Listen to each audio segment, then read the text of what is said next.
The roar of the engine was still echoing in my ears, a phantom vibration in my chest, when I saw their faces through the window. They were toasting, laughing, their faces flushed with cheap champagne and cruel amusement. My hands were shaking so badly I could barely grip the steering wheel, the metallic tang of iron scent rising from a cut on my palm, a souvenir from the moment my world shattered. They thought they had broken me. They were wrong. If you have a loving sibling who always has your back, subscribe now. I'd always been the fun aunt, the one who spoiled the kids rotten. Maybe that was my mistake, trying to buy affection instead of earning it. But I genuinely loved my family, especially my sister Sarah's son, Mark. He was turning 20, a milestone birthday, and I wanted to do something really special for him. He'd been working tirelessly at a local garage, saving every penny for a truck, something reliable to get him to work and maybe even take him on adventures. So I did it. I went to the dealership, picked out a brand new top-of-the-line pickup, the kind he'd only dreamed of, and put a giant red bow on it. The look on his face when I handed him the keys was worth every penny, a moment of pure, unadulterated joy that I thought we'd both remember forever. We planned a celebratory dinner at a fancy restaurant. The whole family gathered to mark the occasion. I was so happy to see Mark beaming, showing off his new prize on his phone to his friends. Everything felt perfect, a picture of familial bliss. That's why what happened next hit me so hard. The dinner started well enough, the usual family chatter and playful banter filling the air. Mark seemed genuinely grateful, thanking me several times for the truck. He even made a little speech about how it was the best gift he'd ever received. But as the evening wore on, fueled by alcohol, his demeanor began to shift. A subtle change, a flicker in his eyes that I initially dismissed as youthful exuberance. Then came the toast. He raised his glass, a smirk playing on his lips, and said, "To my idiot aunt trying to buy respect with money." The words hung in the air, thick with malice, as the rest of the family erupted in laughter. My heart plummeted. The room seemed to spin, the joyous atmosphere replaced by a chilling wave of betrayal. I looked at my sister, Sarah, hoping for some sign of support, some indication that she didn't condone his behavior. But she just chuckled, patting Mark on the back as if he'd just told a harmless joke. The sound of their laughter echoed in my ears, each note a sharp sting of rejection. I felt a burning sensation in my throat, the urge to scream, to defend myself, to demand an explanation. But I couldn't. I was frozen, paralyzed by the sheer cruelty of their actions. I simply stood up, my face burning with shame and anger, and walked out of the restaurant without a word, leaving the keys to my own car with the valet and calling a ride, determined to remove myself from that toxic environment as quickly as possible. The silence in my apartment was deafening. I replayed the scene in my head over and over, each repetition twisting the knife a little deeper. How could they? How could Mark, the nephew I had showered with love and gifts, be so cruel? How could my own sister stand by and watch, even encourage his behavior? The questions swirled in my mind, a vortex of pain and confusion. I stayed up all night, staring at the ceiling, tears streaming down my face, struggling to understand what I had done to deserve such treatment.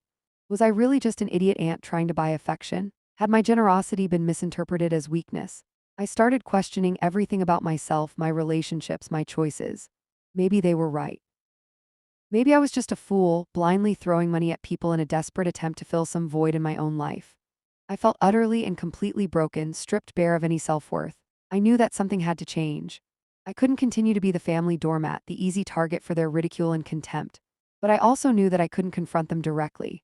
They would just deny it, dismiss it as a misunderstanding, or, worse, twist it around and make me the villain. No, I needed a plan, a way to reclaim my dignity and teach them a lesson they would never forget. A slow burn, a quiet storm, a way to make them understand the true cost of their betrayal. The person I trusted most was one of them. The following weeks were a blur of sleepless nights and forced smiles. I tried to convince myself that it was all a misunderstanding, a drunken lapse in judgment. Maybe Mark didn't really mean those words.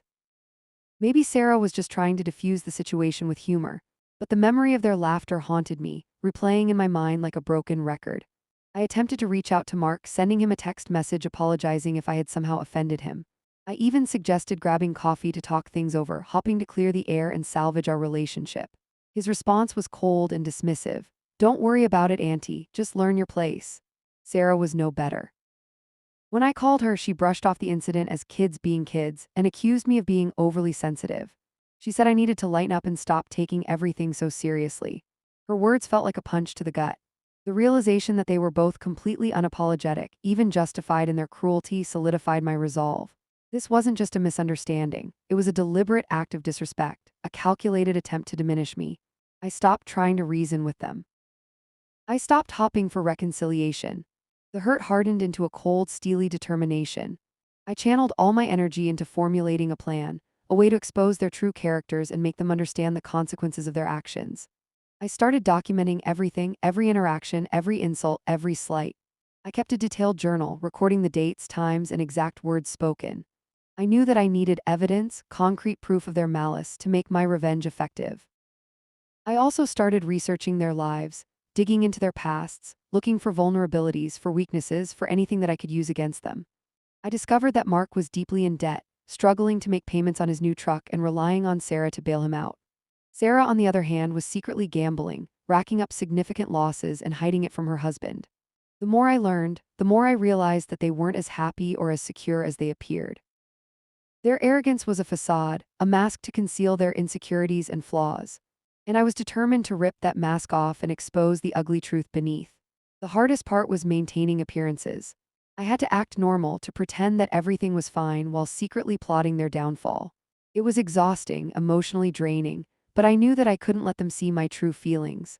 Any hint of anger or resentment would tip them off and ruin my plan. So I plastered on a fake smile, engaged in polite conversation, and even attended family gatherings, all while silently seething with rage. I became a master of deception, a chameleon blending into the background while carefully observing their every move. I paid close attention to their interactions with others, noting their patterns of behavior, their likes and dislikes, their strengths and weaknesses. I learned that Mark was particularly sensitive about his financial struggles, desperately trying to maintain the image of a successful young man. Sarah, on the other hand, was obsessed with her social status, constantly seeking validation from her friends and neighbors. Armed with this knowledge, I began to refine my plan, tailoring it to exploit their specific vulnerabilities. I knew that I couldn't just lash out blindly. I needed to be strategic, calculating, and precise. My revenge had to be subtle, insidious, and ultimately devastating. The weight of the injustice felt heavier with each passing day, a constant pressure on my chest. I found myself withdrawing from friends and family, isolating myself in my apartment, consumed by my thoughts of revenge. I stopped sleeping, haunted by nightmares of their laughter and their cruel words. My appetite disappeared and I lost weight. I became a shell of my former self, a ghost of the happy, carefree aunt they had once known. But beneath the surface, a fire was burning, a fierce determination to reclaim my dignity and make them pay for their betrayal. I would not let them break me. I would not let them win. I would emerge from this darkness stronger and more resolute than ever before. My silence was not acceptance, it was preparation. The weight of their betrayal pressed down on me, a suffocating blanket woven from shame and anger. Every interaction felt like a performance, a tightrope walk over a chasm of resentment. I went through the motions of daily life, but inside I was crumbling. Work became a monotonous blur, my concentration shattered, my productivity plummeting. I made mistakes, missed deadlines, and earned reprimands from my boss. The fear of losing my job added another layer of anxiety to my already fragile state. Even simple tasks, like grocery shopping or running errands, became overwhelming. The faces of strangers seemed to morph into mocking caricatures of Mark and Sarah, their laughter echoing in my ears, their words stinging my heart. I started avoiding social situations, canceling plans with friends, and retreating further into my isolation. My apartment became my sanctuary, a dark and silent refuge from the outside world. But even within its walls, I couldn't escape the torment. The memories of their betrayal haunted me, replaying in my mind like a broken record, each repetition twisting the knife a little deeper. I stopped eating, lost weight, and developed dark circles under my eyes. I looked in the mirror and barely recognized myself, a hollow-eyed stranger staring back, a ghost of the vibrant, confident woman I once was. One night I found myself standing on my balcony, staring down at the city lights twinkling below. The wind whipped through my hair, carrying with it the faint sounds of traffic and sirens. A wave of despair washed over me, so powerful, so overwhelming that I felt like I was drowning. The urge to simply let go, to end the pain, to silence the voices in my head was almost unbearable. I leaned forward, my fingers gripping the railing, my eyes fixed on the ground far below. For a moment I teetered on the edge, a single step away from oblivion. But then a flicker of defiance sparked within me, a tiny ember refusing to be extinguished. A memory flashed through my mind. My grandmother, a strong, resilient woman who had faced countless hardships with unwavering determination. She had taught me to never give up, to always fight for what I believed in, to never let anyone break my spirit. Her words echoed in my ears, a lifeline in the darkness. I straightened up, took a deep breath, and stepped back from the railing. The despair didn't disappear, but it no longer felt all-consuming. The spark of defiance had ignited a flame, a burning resolve to reclaim my life and make them pay for what they had done. That night marked a turning point. I knew that I couldn't continue down this path of self-destruction. I had to find a way to channel my pain and anger into something productive, something empowering. I started small, forcing myself to get out of bed each morning, to shower, to eat a proper meal. I began exercising, using the physical exertion to release my pent-up frustration. I took long walks in the park, immersing myself in nature, finding solace in the beauty of the trees and flowers. I reconnected with old friends, sharing my story, seeking their support and guidance. They listened without judgment, offering words of encouragement and reminding me of my strengths. I also sought professional help, talking to a therapist who helped me process my emotions and develop coping mechanisms. She taught me how to reframe my thinking, to challenge my negative beliefs, and to focus on my own well-being. Slowly but surely, I began to heal. The wounds of betrayal were still there, but they were no longer festering. The pain had dulled, replaced by a growing sense of self-worth and resilience. I realized that I couldn't control what Mark and Sarah had done, but I could control how I responded. I could choose to be a victim, consumed by bitterness and resentment, or I could choose to be a survivor, determined to reclaim my power and create a better future for myself. I decided to embrace the latter. I stopped dwelling on the past and started focusing on the present. I set new goals, both personal and professional, and began taking concrete steps to achieve them. I enrolled in a photography class, rekindling my passion for art and finding a creative outlet for my emotions. I volunteered at a local animal shelter, finding joy in helping those in need. I started reading again, immersing myself in books that inspired and uplifted me. With each small accomplishment, my confidence grew. I began to see myself not as a broken, worthless victim, but as a strong, capable woman who had the power to overcome any challenge. And as my self-worth increased, so did my determination to make Mark and Sarah pay for their betrayal. But my revenge would not be a rash, impulsive act of anger. It would be a carefully calculated, meticulously planned operation designed to expose their true characters and leave them with nothing. Their biggest weakness? They thought they were untouchable. I smiled. I played their game, but I was recording. The pieces were falling into place, each calculated move bringing me closer to my goal. Mark's desperation was becoming palpable. He was living beyond his means, drowning in debt and growing increasingly reliant on Sarah's financial support. This reliance was my lever. I subtly began planting seeds of doubt in Sarah's mind, small comments disguised as concern. "Are you sure Mark can afford that new watch?" I'd ask innocently, knowing full well it would gnaw at her. Or, "He seems stressed, is everything all right with his business?" These were innocent questions, but they fueled her existing anxieties about Mark's spending habits. I knew Sarah was also vulnerable. Her gambling was spiraling out of control. She was chasing losses, betting larger and larger sums in a desperate attempt to recoup her money. I found an anonymous gambling addiction support group and started attending meetings online, gathering information about the psychology of gambling and the patterns of compulsive gamblers. The details were disturbing. I learned that gamblers often lie to their loved ones, hide their debts, and even resort to theft to feed their addiction. I saw my sister's reflection in these stories. It was time to escalate. I accidentally left a fake bank statement lying around when Sarah visited, subtly doctored to show a large withdrawal from Mark's account. The statement was vague, but it hinted at possible infidelity. When she inevitably questioned me about it, I feigned ignorance. "Oh, that, I have no idea." "Maybe he's planning a surprise party for you?" The doubt etched on her face was exquisite. Later that week, I stumbled upon Mark at a local bar, buying drinks for a group of attractive women. Of course, I made sure Sarah knew about it, casually mentioning that I had seen him, having a great time at his favorite hangout. The cracks in their relationship were widening. I began to subtly document everything. I purchased a small, discreet voice recorder disguised as a keychain, capturing their conversations, their arguments, their increasingly desperate phone calls. The recorder became my constant companion. I meticulously transcribed each recording, highlighting the incriminating details, the lies, the betrayals. I even hired a private investigator, a retired police officer, to discreetly gather information about their financial dealings and gambling habits. I needed concrete evidence, irrefutable proof of their wrongdoing. The investigator was expensive, but the investment was worth it. He uncovered a web of deceit, hidden bank accounts, offshore transactions, and falsified documents. Mark was deep in debt to some shady characters, and Sarah was using her company's funds to cover her gambling losses. The information was explosive. I needed to be careful. I contacted a forensic accountant who specialized in fraud cases. I gave him all the documentation and he confirmed my suspicions. Sarah was committing fraud. Mark was in debt to people he shouldn't be. I needed to make sure the evidence was admissible in court should it come to that. My plan required precision and timing. I wanted them to destroy each other. But to do that, I needed to orchestrate a situation where their secrets would be exposed, not by me, but by each other. The perfect opportunity presented itself during their anniversary party. They were planning a lavish celebration at an exclusive country club, inviting all their friends and family. It was the perfect stage for my grand finale. I discreetly installed miniature, high-definition cameras throughout their house in strategic locations before the party, the living room, the dining room, even their bedroom. I played the role of the doting aunt, offering to help with the preparations. I knew that during the party, fueled by alcohol and stress, their true colors would emerge.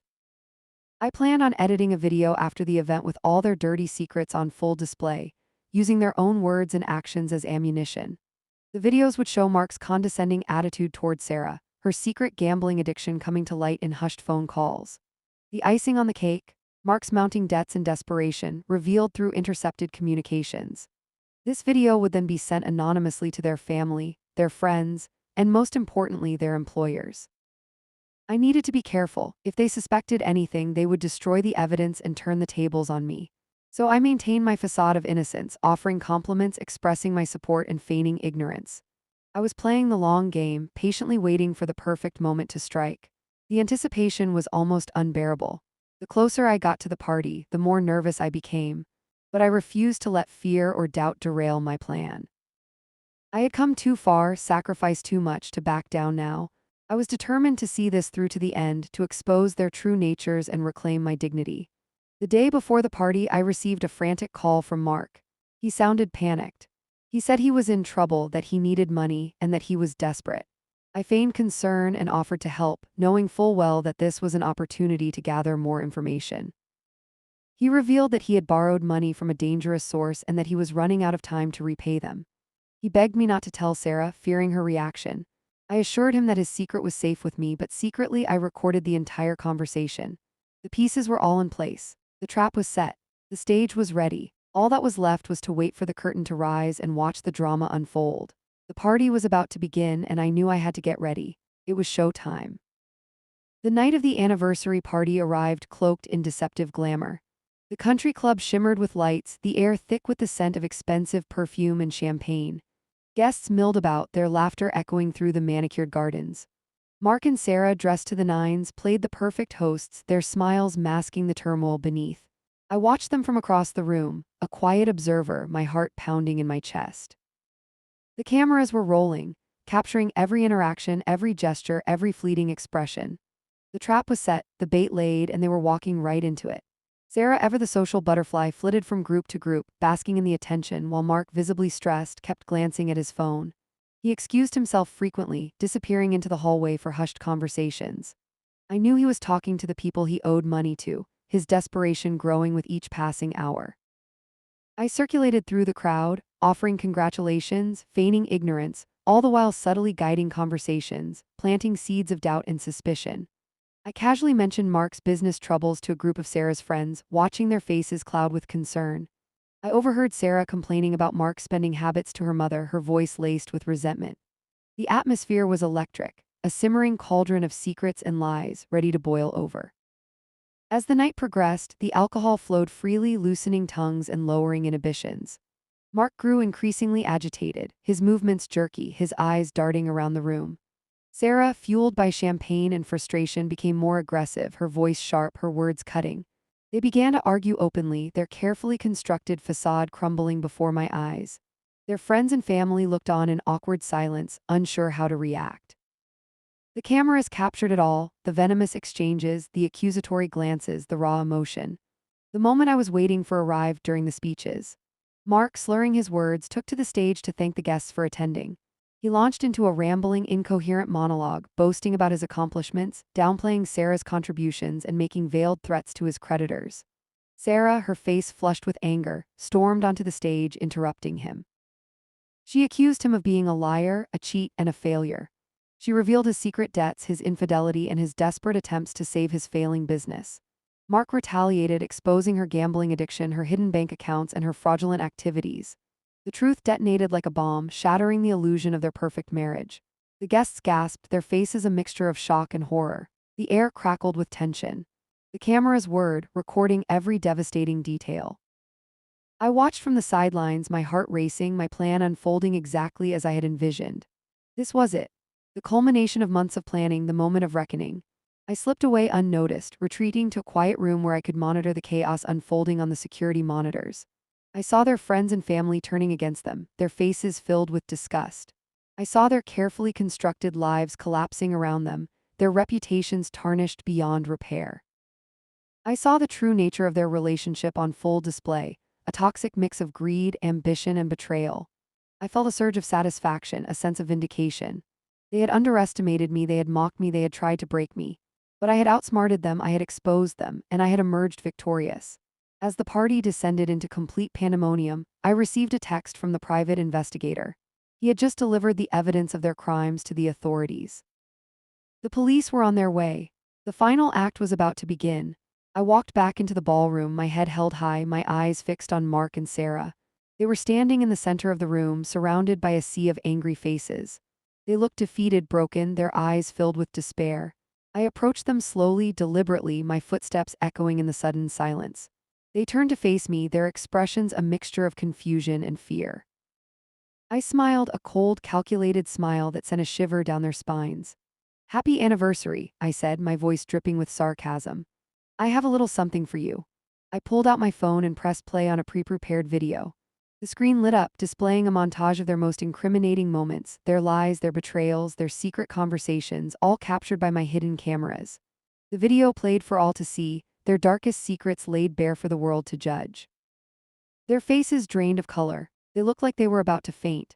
Just as the video ended, the police arrived, sirens wailing, lights flashing.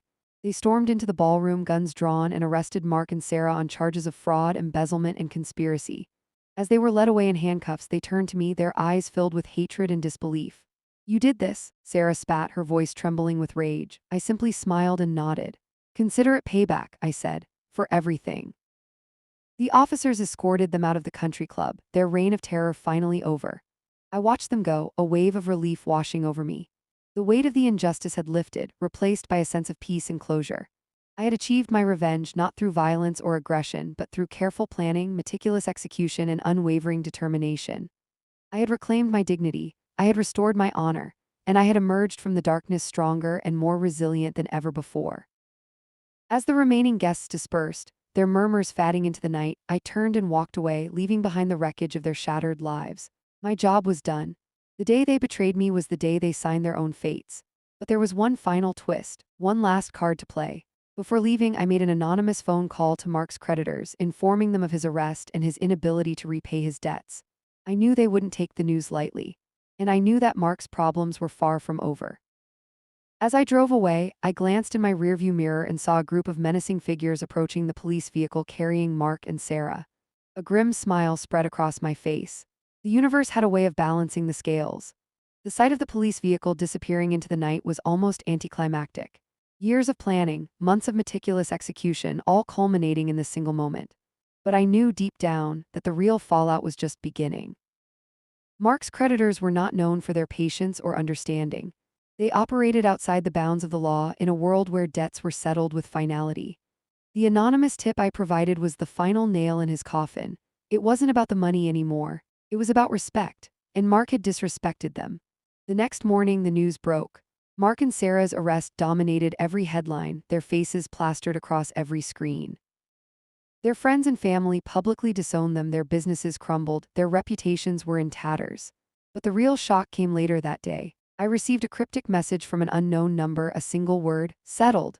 A wave of nausea washed over me. I knew what it meant. Mark's debt had been paid in full, but not by him. He was gone, silenced permanently. The weight of my actions settled upon me, heavy and suffocating. Had I gone too far?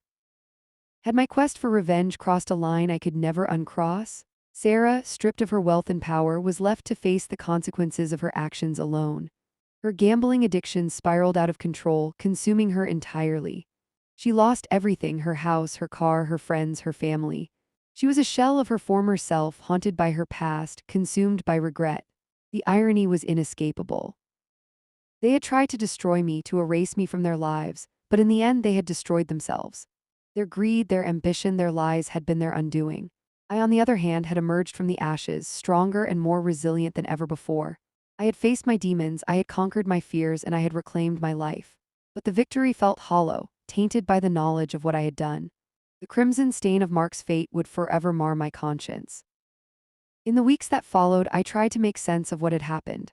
I sought therapy, I confided in trusted friends, and I tried to forgive myself for the role I had played in their downfall.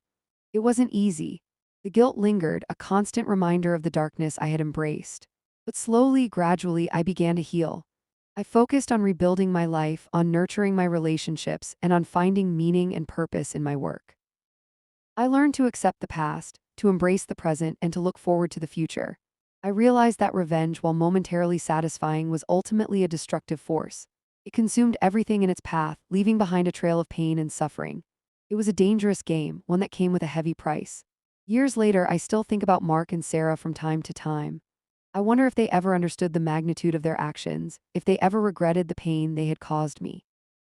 I hope for their sake that they found some measure of peace in their final moments. As for me, I have moved on. I have learned from my mistakes, and I have emerged from the darkness a better person. I have chosen to focus on love, on compassion, and on forgiveness.